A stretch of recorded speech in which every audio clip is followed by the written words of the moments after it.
Happy July 1st, everyone. My name is James, and this is a very belated best albums of the year so far video. As the video, as my intro implied, I did in fact want to get this done in like the first week of July, but it just took so long to actually really listen to everything that I wanted to talk about and really form my opinions because I have a few limitations for a video like this. So, keeping in mind that this was supposed to come out early July, every single record that I'm going to talk about did come out in the first 2 quarters of the year 2025. So that's just January through the end of June, nothing else. And there is, I'm doing just top 10. We're just doing a top 10 here. And so, like, the way that I had to process this is, like, everything that came out in that time that I had received a physical copy of by the end of that time period is completely on the table. I'm keeping, like, a running spreadsheet of everything that I listened to this year and taking note of, like, what I liked, what I didn't like, what I bought, what I didn't buy, all of that. So, it took a bit of wading through all that information, going back and re-listening to stuff. Let's just jump into it. I've already wasted enough time. This is the top 10 heavy metal albums of 2025 so far as of today, July 1st. And we're doing that reverse order shit. So we're starting with number 10. Destinity by Ascension. Oh, I should probably mention that looking through my spreadsheets, a lot of the stuff that I liked the most kind of came out in the beginning of the year, like really early in the year when I was like trying to be, keeping up and relevant. So a lot of these I kind of have accidentally talked about before. So I will just kind of breeze by those, hopefully, right? Anyways, back to Destinity Ascension. This is their, I think, 7th or 8th album. They are a French band. They started off as a symphonic black metal project, if I am supposed to believe the little bit of information that I have read on them. I have only listened to this one. Let's jump into it. Here, this is a melodic death metal, not masterwork, but it is quite good. It is very well constructed. It has a lot of, it's high octane, very relenting. There's very little downtime in an album like this. Despite that, they do find room for like more atmospheric elements, a la strings, or keyboards and programming, things that I often find to be misplaced in a lot of melodic death metal records. However, this band has managed to really incorporate those in a way that is not only fitting, but is actually like an improvement. It augments the music. But yeah, really strong, catchy. This came out on Crimson Productions on April 11th. I of course, got it through their Bandcamp, and then within like the month, Season of Mist started selling it in their like U.S. store. So, whatever, it's fine. I support smaller bands, you guys. Smaller, as if they're like playing in front of crowds of 12 people. Anyways, let's move on to number 9. 2025 has proven to be a pretty good year for melodic death metal. You'll find probably me talking about it a lot, even in this, if not only in this video, like in other videos I've talked about it a lot this year. And that also goes for Cosmogonia with their sophomore album, Ayla. These are L's. Ayla. Anyways, doesn't matter. They are a symphonic, kind of folky metal band with like a melodic death metal backbone. Beauty and the Beast vocal style. Very strong, majestic sounding, keyboard laden, lots of flute action going on here. It is, in some regards, kind of a throwback to like the 90s, like late 90s, early 2000s, like Beauty and the Beast style symphonic gothic metal. But of course with those like little folkier, fantasy-driven elements kind of pushed in. So I would compare this to like Battlelore or Trail of Tears, or like the American band Adavant, or even there's this Norwegian folk Viking band called like Asmigin from back in the day. This like early 2000s napalm record sound is what you'll find here, and that is a sound that I love and I can't get enough of it. So I'm glad that there's still bands kind of like playing around in that and keeping that sound alive. So yeah, melodic death metal and some melodic folk. 2 for 1. meant to say that this came out on the 24th, no, the 14th of January. I believe this is independently released. Anyways, oh yeah, if you see me looking at the back of the CDs, I have little notes of what I want to talk about on them because I need to get my information straight, and the brain doesn't work as well as it used to. Can you believe I used to be able to memorize lines for plays and shit? Anyway, number 8 is what we're on, number 8. This is actually my first experience of this band. They are from Japan. That is Psy. I've heard a lot of people talk about this, especially in the last 5 years. I feel like they've gotten immensely popular, and people start talking about them a lot more. Up until like 2020, I've never heard of this band. And again, this is my first experience of them. This is, who knows, like their 10th album maybe? I have no idea. And it in itself is not fully original. It is a re-recorded version of their 2007 album called, what's it called? The Hangman's Hymn. This is I Saw the World's End, Hangman's Hymn 2025. And this came out on June 13th on Peaceful Records. And this is really interesting, kind of avant-garde melodic black metal with lots of keyboards thrown in and like, you know, keyboard synths, but it's mostly like horns. Anyways, it's very off the wall. What they're doing here, the concept of this album is not fully original. It's actually a lot of bands have done similar things like this, where they take like Mozart's what is it called, like the funeral mass? It's called the Requiem. The Requiem, no, yeah, the Requiem. They take like Mozart's Requiem and like zhuzh it up into metal. This Canadian band Leva did that in the year 2002. Eternitas, this German band, did that in the year 2000. Evanescence have done that with one song, specifically the Lacrimosa sequence of the Lacrimosa sequence, and made Lacrimosa, which is a song that fucks. It's so good. Anyways, this band's attempt at it, like the shot at it, I have not listened to the original, is this one feels very aggressive. It's in your face. It can be a little goofy at times with the vocal delivery, but I like what they did here because it wasn't like we're just taking it and turning it into metal. These sound like just metal songs, lots of thrash metal background here. They just sound like really good extreme metal songs, and then they just kind of flow, you know, they like mesh in those classical themes in it. It's really cool. Again, sometimes a little goofy, especially in the cleaner vocal delivery, or like the I don't even want to attempt it. It's like the high kind of like the screeching cat vocals. But yeah, no, I really enjoyed this, and I do really want to look into this band's back catalog more.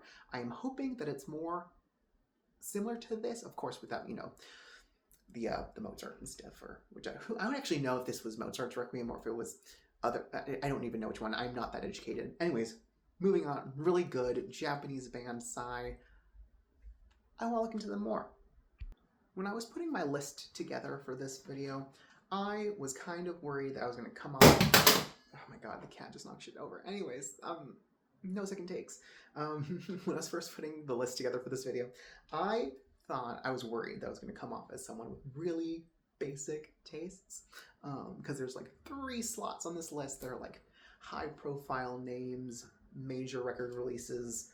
You know, everyone's already talked about them a bunch. Even I've already brought them up. And this is one of them. But you know what? Fuck you, it's good. Anyways, on that melodic death metal train, The Halo Effect, with their sophomore record, March of the Unheard, came out January 10th. Of course, this, you know, Swedish band, it's like the melodic death metal supergroup that we both want and deserve and need. Both, all 3. They're good. Supergroup, melodic death metal, so it, you know, features members from In Flames, Sierra, Sacrilege, Dark Tranquillity, Ceremonial Oath, and it feels like the best of 90s melodic death metal. It is hooky and hyper melodic, but still aggressive. That's what I've noticed about a lot of newer melodic death metal, is I feel like they lean too much melody and not enough heft, and this feels like a really, really good balance. So I feel like if you're not satisfied with the outcome of the work that bands, you know, classic bands like In Flames or Dark Tranquillity or who are the other ones? The other ones, the third one, the third big one, whatever. We're arch enemy even, and then there's the other one that I can't remember. If you're not satisfied with stuff that those bands have been doing in recent years, I feel like the Halo Effect is where you should look for your melodic death metal, especially for like Swedish big name melodic death metal. Really, really, really good. I was just listening to this earlier today, and it goes really, really hard, and I love it. Anything else I want to bring up? No.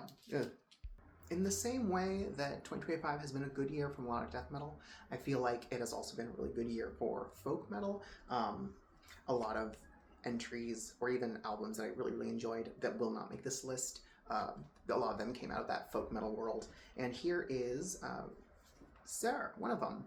The atmospheric, melodic, hyper melodic black metal with tons and tons of folk influence.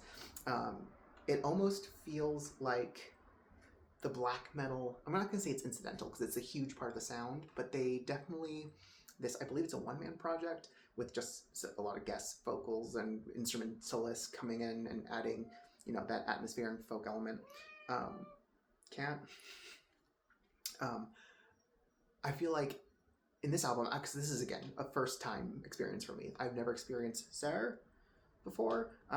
This is their 7th album, maybe, Amidst the Ruins. I can't believe, oh my god, I'm getting all this shit wrong. Anyways, this band, at least on this album, even though it is a melodic, hyper melodic, atmospheric black metal band, the melodies, I feel like the folk instruments really take the lead. So like bagpipes, strings, even more percussive kind of string instrumentation and clean vocals here kind of take that melodic lead, and the black metal is just kind of allowed to fade into the background, and the atmosphere and the effect is majestic. It is beautiful.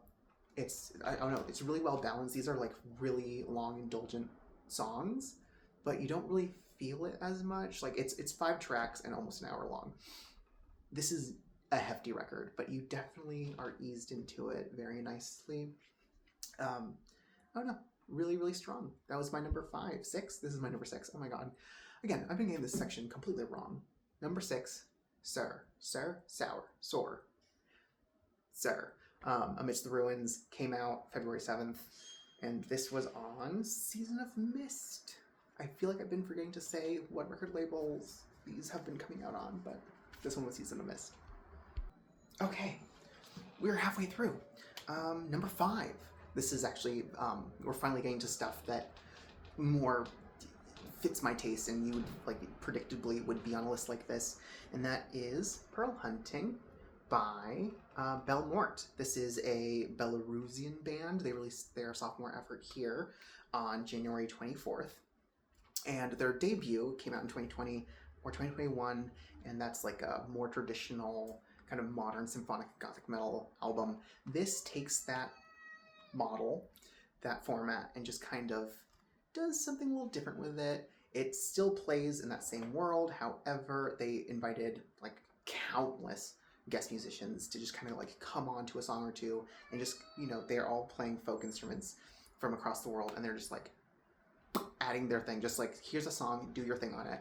And that musician will come up with like a riff or like a harmony, a lead, a solo, and just like go off on the song. And that is such a cool idea. Like, it definitely gives what they're doing here, it kind of gives it an atmospheric, proggy, worldly kind of sound to it.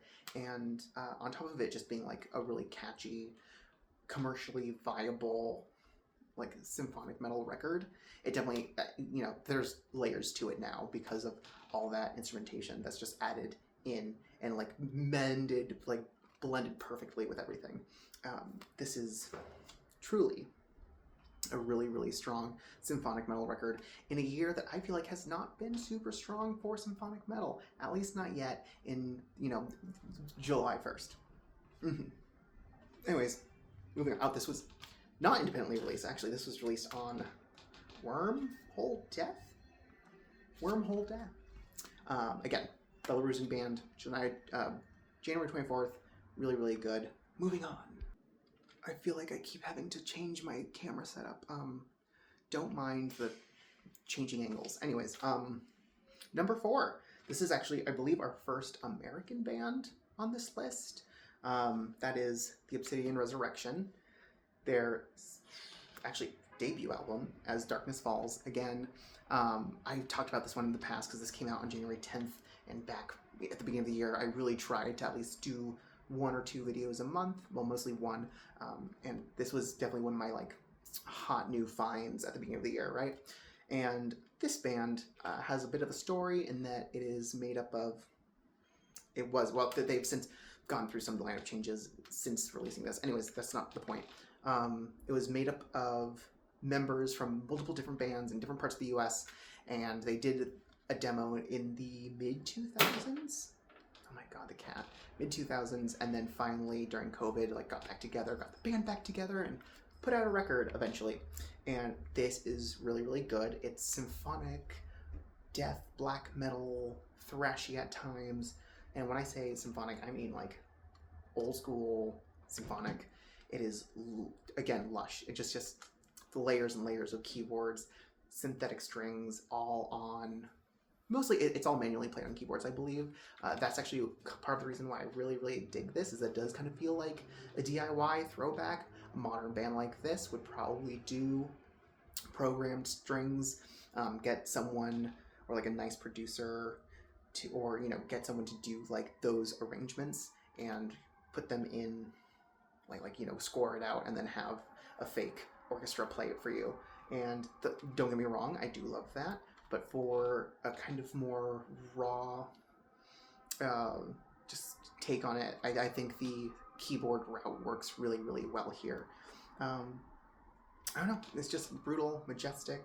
The songs are a bit overly long, kind of like the Star record, but you don't really feel the length here either. Again, this one is 8 tracks, an hour, 5 minutes, hour, 6 minutes. It is, I don't know, it's just really, really, really good symphonic death metal. I don't even know who I'd really compare this to. Maybe like really early Septic Flesh, I want to say, but like much more keyboard driven. And not to say that there's no, like, the riffs kill. Like, it is nonstop barrage, right? It is like equal parts majestic, brutal. Anyways, that was number 4. Moving on. This one was oh shit, independently released. They have since, I believe, signed a record deal, and there's merch. Get your merch for real. Moving on. The next thing is number 3.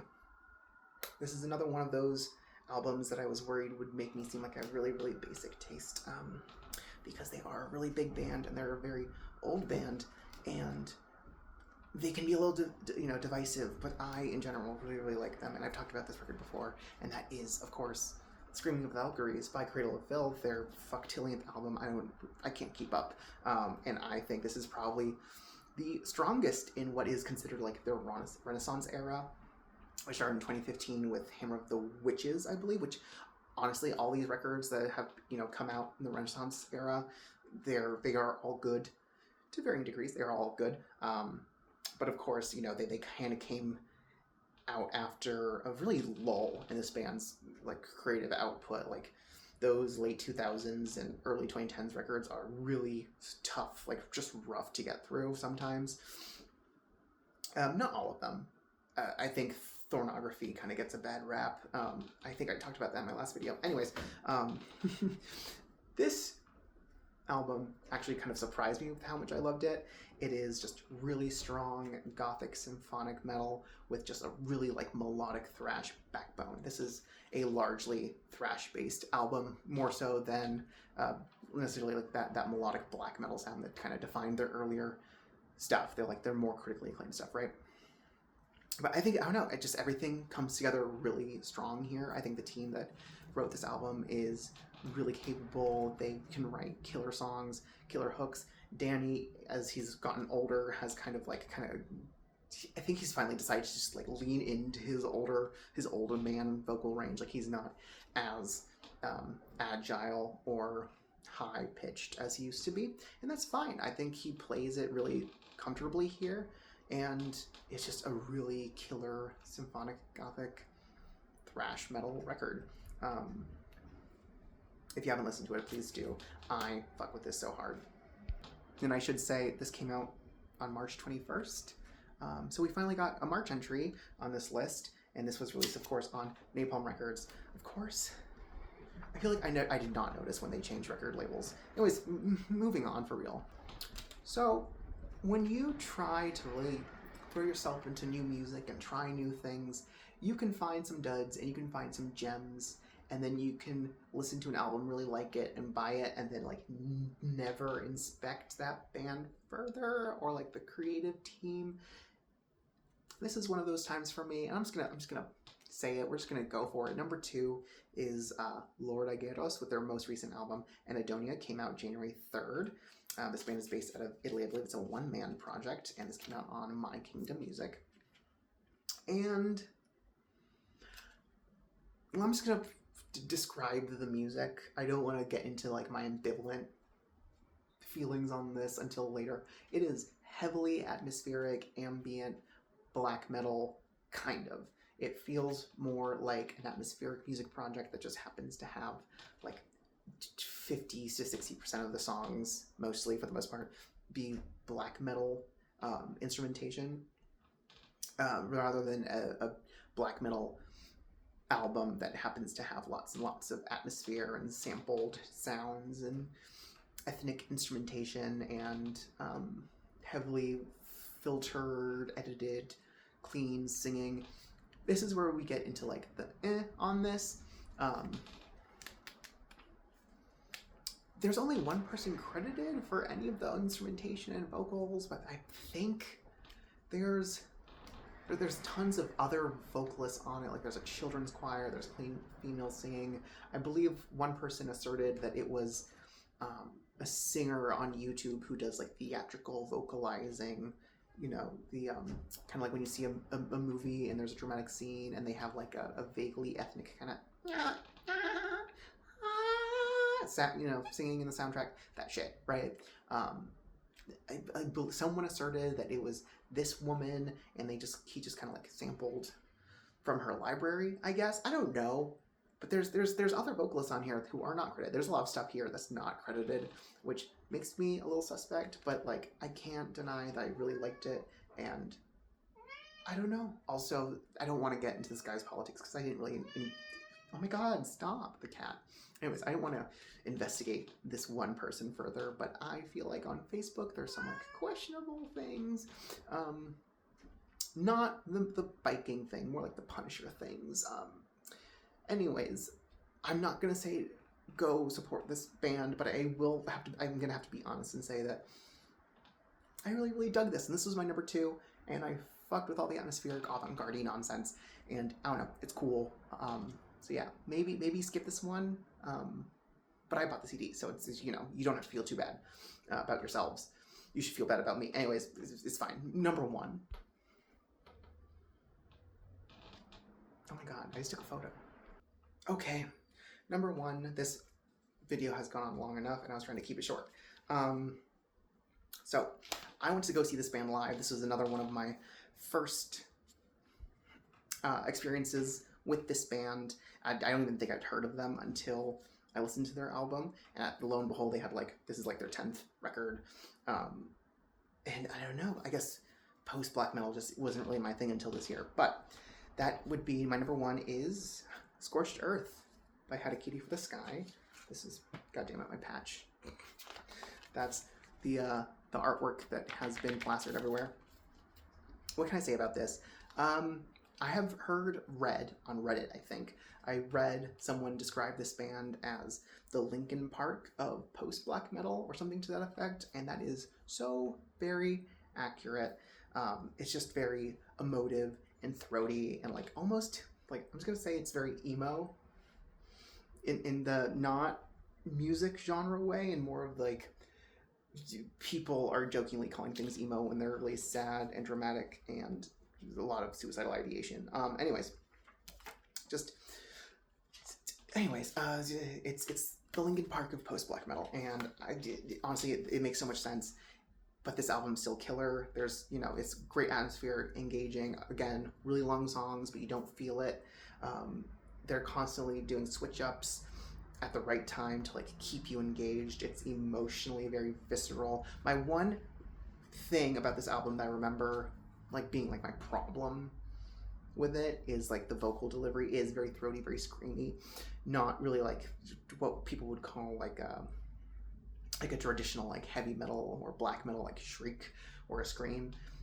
It's very throaty, and it can be a little overwrought, but I have come to like see it as part of the appeal.